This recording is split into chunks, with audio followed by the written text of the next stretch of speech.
다음번에는 이재복 교수님을 모셔서 생내적 감각과 낭만적 감정으로서의 운명 공동체라는 제아의 말씀을 듣도록 하겠습니다. 이재복 교수님은 한양대학교 교수님입니다. 박수로 맞이해 주시기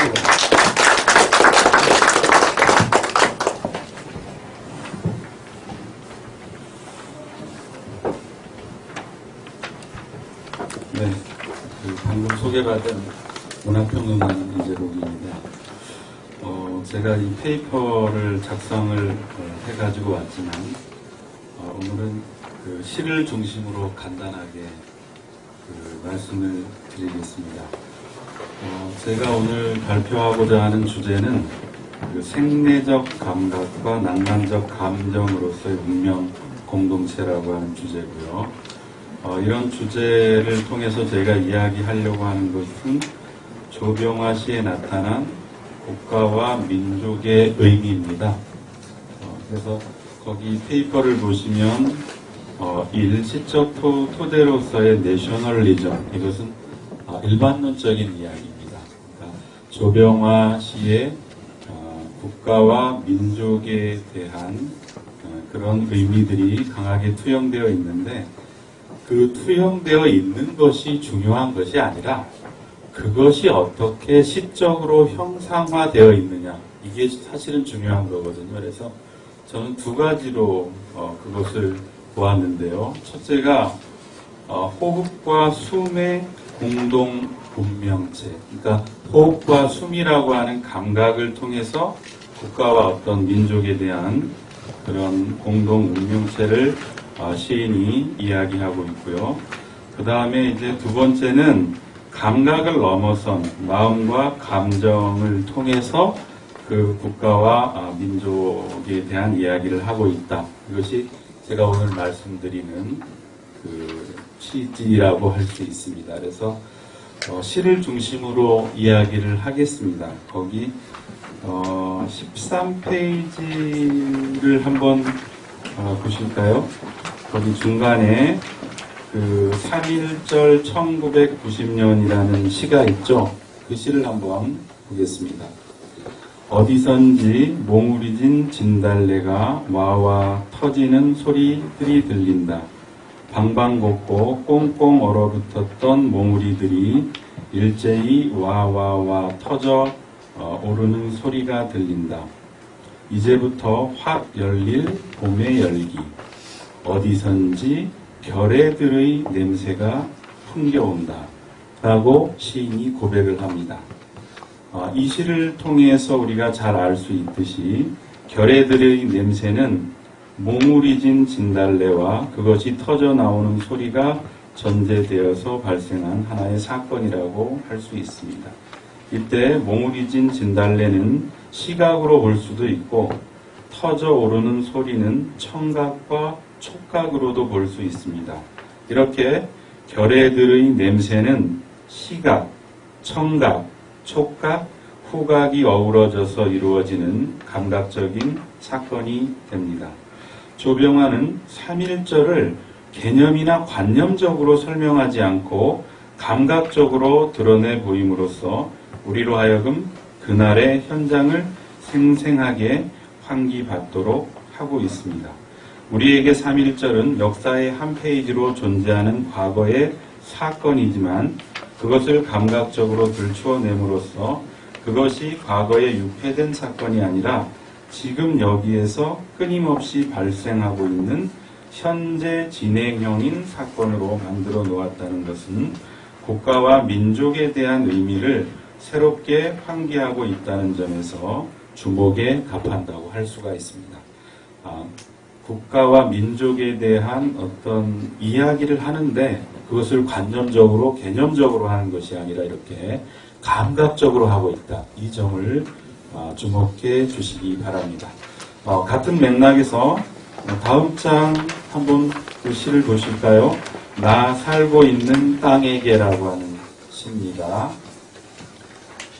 자, 너는 나를 낳고 키운 땅, 너는 영원히 잠들게 할 나의 땅이기에 비애와 환희를 같이 할 땅이기에 정을 끊을 수 없는 땅이기에 너는 내 가슴에 씨앗을 뿌려 준 땅이기에 슬픈 노래를 부르게 하고 있는 땅이기에 흐느껴 너와 같이 나는 있다. 너와 같이 너의 곁에 영원히 있으리라고 그 노래를 하고 있습니다. 이 시에서의 땅은 단순히 관념이나 개념으로 존재하지 않습니다. 여기에서의 땅은 너는 나를 낳고 키운 땅 또는 너는 영원히 잠들게 할 나의 땅이 말해주듯이 모성의 감각을 지닌 실체로 존재합니다. 모성의 감각을 지닌 이 땅 안에서 나는 있고 그로 인해 나의 땅은 결코 분리될 수 없는 관계성을 드러내게 되는 것입니다. 땅과 나를 분리된 차원이 아닌 하나로 통합된, 그것도 감각적으로 하나로 통합된 차원으로 존재하기 때문에 땅과 나는 더 이상 둘이 아닌 것입니다. 이런 점에서 이 시에서 나와 땅의 관계를 가장 잘 표현하고 있는 대목은 흐느껴 너와 같이 나는 있다라고 할 수가 있습니다. 이렇게 땅이 흐느낄 때 나의 몸은 그 감각을 고스란히 공유하면서 너와 같이 너의 곁에 영원히 있을 수밖에 없는 운명 공동체가 성립되며 땅과 나의 이러한 관계가 바로 조국과 나의 관계가 되는 것이라고 할 수가 있습니다. 그러니까 이 시를 통해서 우리가 알 수 있는 것은 시인이 그 땅이라고 하는 것을 통해서 나와 땅, 나와 조국, 나와 결에는 분리될 수 없는 하나의 공동 운명체다. 이런 것들을 땅이라고 하는 감각적인 어떤 대상을 통해서 노래하고 있다. 그렇게 함으로써 국가와 어떤 민족이라고 하는 개념 자체가 굉장히 감각적인 어떤 실체를 통해서 제시되고 있다, 드러나고 있다. 이런 이야기가 바로 2장에 해당되는 이야기고요.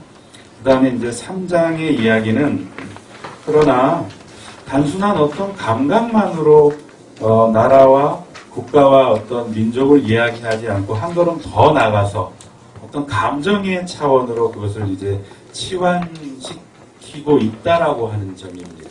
그러니까 감각적인 어떤 진료로만 국가와 민족을 제시하는 것이 아니라 감정이나 어떤 감정의 구조를 통해서 그것을 이제 제시하고 있다는 그런 얘기인데요. 거기 16페이지 시는 제가 생략을 하고요. 17페이지 시를 한번 보도록 하겠습니다. 너와 내가 지금 디디고 서 있는 땅은 너와 나의 뜨거운 가슴이다. 너와 내가 목을 축이고 있는 물은 너와 나의 뜨거운 혈액이다. 그리고 너와 내가 서 있는 머리 위 저 하늘은 너와 나의 뜨거운 절규다. 라고 이야기하고 있습니다. 땅이 뜨거운 가슴으로, 물이 뜨거운 혈액으로, 하늘이 뜨거운 절규로 치환이 되고 있고 그러한 치환을 시인이 겨냥하고 있다는 것을 알 수가 있습니다. 조병화의 시에서 호흡과 숨의 공유로서의 땅과 뜨거운 가슴으로서의 땅은 그것이 자연스러운 감각에서 감정이 투사된 존재로 바뀌었다는 것을 의미합니다. 어떤 대상과의 관계가 감각에서 감정으로 바뀌기 위해서는 주체의 자발적인 개입이 요구된다는 점을 고려한다면 이러한 변화의 이면에는 땅으로 표상되는 조국에 대한 시인의 좀 더 분명한 태도가 내재해 있는 것으로 볼 수가 있습니다. 다시 말하면 조국은 그 안에 감각적인 차원과 감정적인 차원을 동시에 지니게 되면서 보다 견고한 존재성을 드러내게 됩니다. 국가나 민족이 감정을 통해 현현되고 구성되려면 육체를 넘어서는 아까 육체적인 감각을 넘어서는 어떤 정신의 차원, 저는 그것을 마음이라고 봤는데요. 그 시인이 이렇게 이야기를 하고 있습니다. 그 마음이 전제되어야 합니다. 마음에 의해 감정의 정도가 달리 나타나는데 시 속에서의 시인의 마음은 따뜻함을 겨냥하고 있습니다. 차가움이 아닌 따뜻함이 국가나 민족의 통합을 가능하게 한다고 시인은 믿습니다. 따뜻한 마음들이 모여야 마음이 하나가 되고 그 마음이 한 나라를 이룬다는 시인의 생각은 마음이 토대가 될 때 비로소 진정한 국가나 민족이 성립될 수 있다는 사실을 강하게 환기합니다. 조병화가 말하는 따뜻한 마음이나 순박한 마음은 하나의 국가나 민족의 토대가 물적인 것 혹은 개념적이고 합리적인 것에 있지 않다는 것을 말해줍니다. 이 마음을 토대로 하는 공동체로서의 국가나 민족이란 시인이 말하는 땅, 물, 하늘이 물리적인 지리의 차원을 넘어 심적인 지리의 차원으로 확장할 수 있는 여지를 제공합니다. 이와 관련해서 시인이 참고하는 것 중에 하나가 바로 동포라는 말을 들 수 있습니다. 여기에서의 동포란 비단 이 땅에 살고 있는 사람들만이 아니라 해외에 살고 있지만 우리와 국가와 민족에 대한 마음을 공유하고 있는 사람들까지도 포함하는 그런 개념입니다. 따뜻한 마음을 통한 우리의 국가와 민족에 대한 공동체의 현형과 구성은 시인이 이야기하고 있는 국가와 민족에 대한 정체성을 결정짓습니다. 국가와 민족을 토대로 하는 공동체는 다양하게 존재합니다. 이렇게 따뜻한 마음을 토대로 하는 공동체도 그 다양한 공동체 중의 하나가 될 수 있을 것입니다. 흔히 개념화되고 이성적인 합리성에 기반한 공동체에 대비되는 감정이나 감성에 기반한 공동체의 존재를 내세우는 경우가 있는데 이 따뜻한 마음을 토대로 하는 공동체 역시 여기에 속한다고 할 수 있습니다. 유독 그 조병화가 마음을 내세우는 데에는 그의 낭만적이고 보헤미안적인 기질과 순수한 서정성이 작용한 결과이기도 하지만 그가 살아온 생애 자체가 가난, 방황, 고독으로 점철되면서 마음의 상처를 심하게 입었기 때문이기도 합니다. 이런 자신의 생애를 치유하기 위해서는 그 상처난 마음을 잘 다스려야 하는데 그 방법은 용서, 화해, 어울림 같은 것들입니다. 그렇다면 어떻게 조병화는 이런 방법을 선택한 것일까? 이 물음에 대한 답은 가난, 방황, 고독으로 점철된 시인의 생애에 있습니다. 시인의 이러한 생애는 각각 일본 제국주의, 대중주의, 돈주의와 대응되며 이것은 시인의 생애의 가난, 방황, 고독이 시대 상황과 긴밀하게 연결되어 있음을 말해줍니다. 이러한 생애를 살아내야 했던 시인은 갈등, 대립, 배제, 소외의 감정 속에 놓일 수밖에 없었고 그것으로부터 벗어나기 위해 용서, 화해, 어울림의 방식을 선택했다고 할 수 있습니다. 사람에 따라서는 갈등, 대립, 배제, 소외의 상태를 선택해서 아이러니한 방식으로 그것을 넘어서는 경우도 있지만 시인이 조병화가 택한 것은 어떤 어둠과 절망 속에서도 희망을 꿈꾸고 그것을 초월하려는 낭만적인 방식입니다. 이 낭만성과 따뜻한 마음은 서로 긴밀하게 연결되어 있으며 이것이 시인의 국가와 민족의 성격을 결정짓는다고 할 수 있습니다. 조병화의 이러한 낭만성은 때때로 국가와 민족 위에 군림하기도 합니다. 시인은 국가는 망하더라도 사랑만 있으면 이라고 말합니다. 여기에서의 사랑은 국가 위에 있습니다. 흔히 이런 경우에는 국가가 망했는데 사랑이 다 무슨 소용이 있으리요라고 하는 것이 일반적입니다. 하지만 조병화는 이것과 대척점에서 그것을 인식하고 있습니다. 두 경우를 서로 비교해 보면 그의 시의 낭만성이 어느 정도인지를 알 수 있습니다. 국가보다 사랑이 우선한다는 그의 시적 태도와 논리는 국가에 대한 부정이라기보다는 사랑에 대한 강조를 위해 그것을 적절하게 이용한 것으로 볼 수 있습니다. 시인의 국가와 민족에 대한 태도가 객관적이고 현실적인 차원으로부터 벗어나 과도하게 느껴지는 경우에는 이와 같은 낭만적인 감정들이 여기에 강하게 투영된 것이라고 이해해도 무방합니다. 국가는 망하더라도 사랑만 있으면이라는 말은 사랑이 국가를 위해 존재하는 것이 아니라 국가가 사랑을 위해 존재한다는 인상을 주면서 우리가 흔히 말하는 애국심이나 민족애를 낭만적으로 해체하고 그것을 재구성하는 효과를 불러일으킵니다.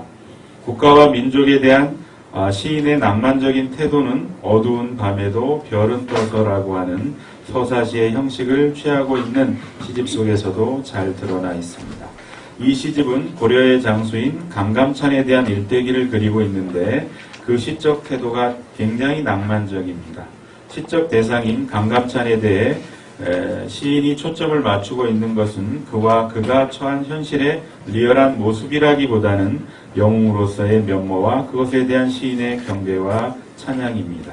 시인에게 그는 어두운 밤에도 떠있는 별입니다. 그래서 시인은 공은 고려의 은인이요 민족에 비치며 하늘이 고려에 내리는 별이라고 말합니다. 그가 이렇게 고려의 장수인 강감찬을 추앙하는 데에는 그를 통해 민족의 존재를 강하게 부각시켜 그것에 대한 관심과 애정을 결집시킨 다음 이로부터 어떤 구심적인 힘을 이끌어내기 위해서입니다. 강감찬처럼 어떤 영웅이 신화화되는 경우 여기에는 민족이나 국가 이데올로기가 작동하고 있는 것으로 볼 수 있으며 그것을 가능하게 하는 방식의 하나로 이 낭만성이 사용되고 있음을 알 수 있습니다. 조병화의 국가와 민족에 대한 낭만적인 태도는 이것들에 대한 장고한 시간성을 드러냅니다. 국가와 민족에 대한 서사시적인 면모를 보여주고 있는 어두운 밤에도 별은 떠서에서 그가 강조하고 있는 말 중에 하나가 바로 결의 만대와 자손 만대입니다. 조병화의 낭만성이 자신을 넘어 결의나 자손 같은 대상을 향할 때 그것은 필연적으로 강한 시간성을 띨 수밖에 없습니다. 조병화가 드러내고 있는 국가와 민족이 장구한 시간성을 가지기 위해서는 어떤 것이 요구되는 것일까요? 그가 제시하고 있는 것 중에 하나가 바로 언어, 좀 더 구체적으로 말하면 모국어입니다. 이 모국어를 기반으로 결의와 자손이 만대를 간다면 그것만큼 이상적이고 낭만적인 일이 또 어디 있겠습니까? 그래서 조병화는 언어와 역사가 없는 민족이나 나라는 멸망한다는 것을 들은 적이 있다라고 말합니다.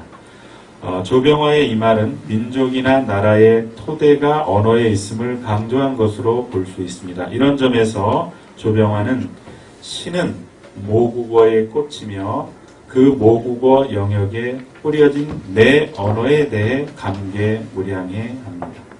조병화의 시의 언어 혹은 시쓰기 자체의 존재 이유가 민족이나 나라의 유지와 정체성 확립에 있으며 모국어의 붕괴와 쇠퇴, 곧 민족이 나라의 침몰 혹은 멸망을 의미한다고 정리할 수가 있습니다. 그러니까 제가 이제 조병화의 그 시가 가지는 어떤 국가와 민족의 의미를 어떤 감각이나 생내적인 어떤 감각을 통해서도 이야기를 했고, 그리고 이제 그 감정, 낭만적인 감정을 통해서 어떻게 이 국가와 민족이 지니는 공동 운명체로서의 그 존재성을 부각하고 있는지 그 시 속에서 이런 것들을 중심으로 이야기를 해봤습니다. 그래서 결론적으로 말하면 조병화 시인의 국가나 민족에 대한 어떤 의식은 굉장히 어떤 생리적인 감각 그리고 사랑이라든가 마음을 통해서 이루어지는 어떤 감성적인 정서적인 공동 운명체를 통해서 구성되고 있다 이렇게 결론적으로 말씀드릴 수 있을 것 같습니다. 이상으로 발표를 마치겠습니다. 고맙습니다.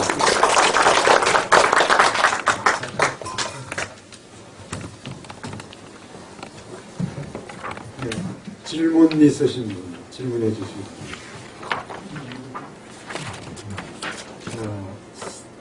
그 사회 역사의식, 조병하 시인의 사회 역사의식에 관해서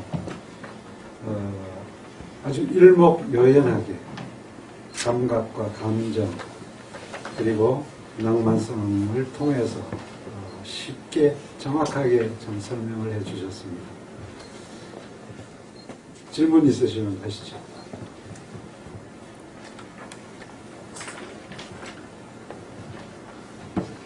이어서 뭐 다른 말씀입니까? 네, 그러면 자, 박수로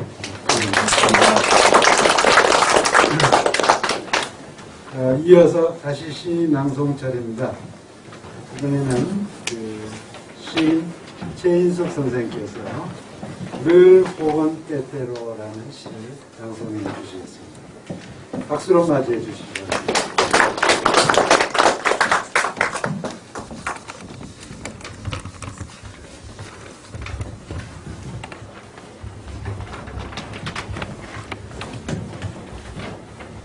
저는 종로군협의 최인숙 재무 국장을 맡고 있습니다.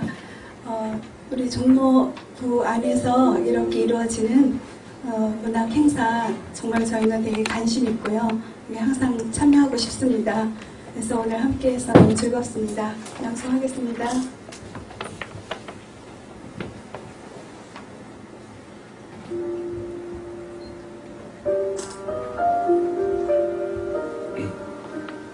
늘 혹은 때때로 조병화 늘 혹은 때때로 생각나는 사람이 있다는 건 얼마나 생기로운 일인가. 늘 혹은 때때로 보고 싶은 사람이 있다는 건 얼마나 즐거운 일인가. 카랑카랑 세상을 떠나는 시간들 속에서 늘 혹은 때때로 그리워지는 사람이 있다는 건 얼마나 인생다운 일인가. 그로 인하여 적적히 비어있는 이 인생을 가득히 채워가며 살아갈 수 있다는 건 얼마나 고마운 일인가. 가까이 멀리 때로는 아주 멀리 보이지 않는 그곳에서라도 끊임없이 보고 싶고 생각나고 그리워지는 사람이 있다는 건 얼마나 지금 내가 아직도 살아있다는 명확한 확인인가. 아, 그러한 내가 있다는 건 얼마나 따사로운 나의 저녁 노을인가. 감사합니다.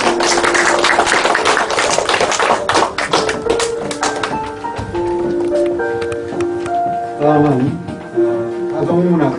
아동문학가 강순옥 선생님을 모셔서 들꽃처럼 낭송을 듣도록 하겠습니다. 박수로 맞이해 주시기 바랍니다.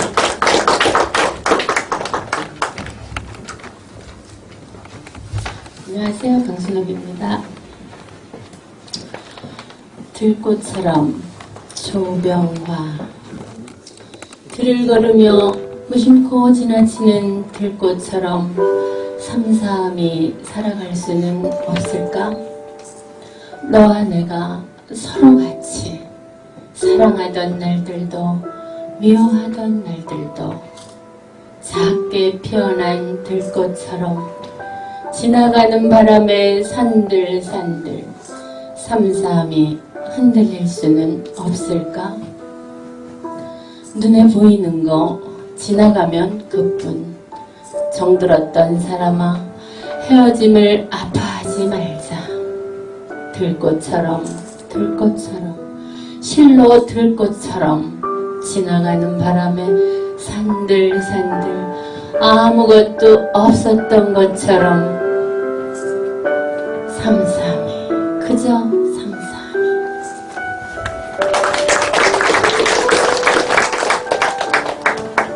다음은 수필가 정문인 선생님을 모셔서 별도 울 때가 있다 낭송을 듣도록 하겠습니다. 박수로 맞이해 주시기 바랍니다.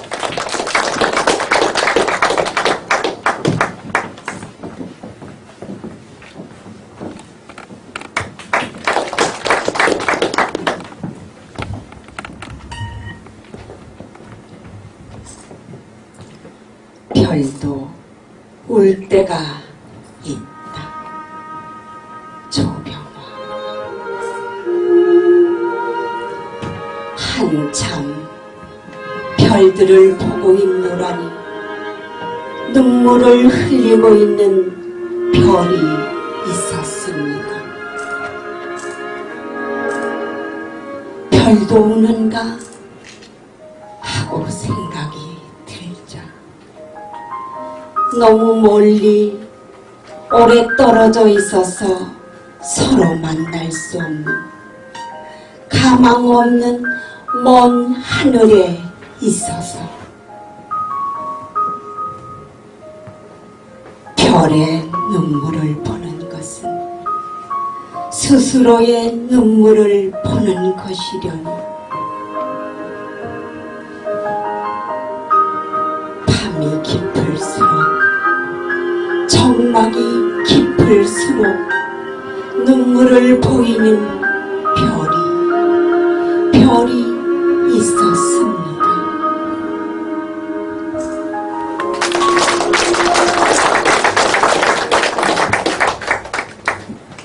네, 세금 낭송 이제 잘 들었습니다. 감사합니다.